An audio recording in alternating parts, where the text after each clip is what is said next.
সকলকে আমার নমস্কার এবং সালাম। আমি আলিফা আহমেদ, এই আসন্ন বিধানসভা নির্বাচনে তৃণমূল কংগ্রেসের প্রার্থী। আসন্ন 19 জুন কালীগঞ্জ ব্লকে যে উপনির্বাচন, সেই উপনির্বাচনকে ঘিরে আজকে আমরা পানিঘাটা অঞ্চলে উপস্থিত আছি। আমার স্বর্গীয় আব্বা নাসিরউদ্দিন আহমেদ লাল সাহেব আপনাদের বিধায়ক ছিলেন। তিনি তার জীবনের বেশিরভাগ সময় ব্যয় করেছিলেন এই কালীগঞ্জের উন্নয়নের জন্য। আমি কালীগঞ্জের মেয়ে, আমি যতদিন বাঁচবো এই কালীগঞ্জের মাটিতেই থাকবো, কোথাও ছেড়ে আপনাদের যাব না এবং আপনাদের পাশে থেকে এলাকার উন্নয়নের কাজ করবো। এইটুকু আশ্বাস আমি এই সভা থেকে আপনাদের দিতে চাই।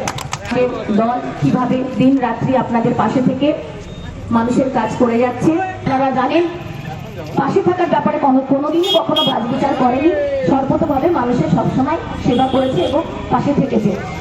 আপনারা দেখেছেন মণিপুর 2 বছর ধরে চলছে, প্রধানমন্ত্রীর কিন্তু একবারও সময় হলো না সেই মণিপুরে গিয়ে মানুষের দুঃখ ভাগ করে নেওয়া। এদিকে একটা ঝড় বৃষ্টি হলেও কিন্তু আমাদের দিদি পায়ে হেঁটে সেখানে পৌঁছে যান, মানুষের সাথে কথা বলেন, মানুষগুলোর পাশে থাকার চেষ্টা করেন এবং কি করলে তাদের সেই দুঃখ লাঘব হবে সেই চেষ্টা আমাদের এই সরকার করে।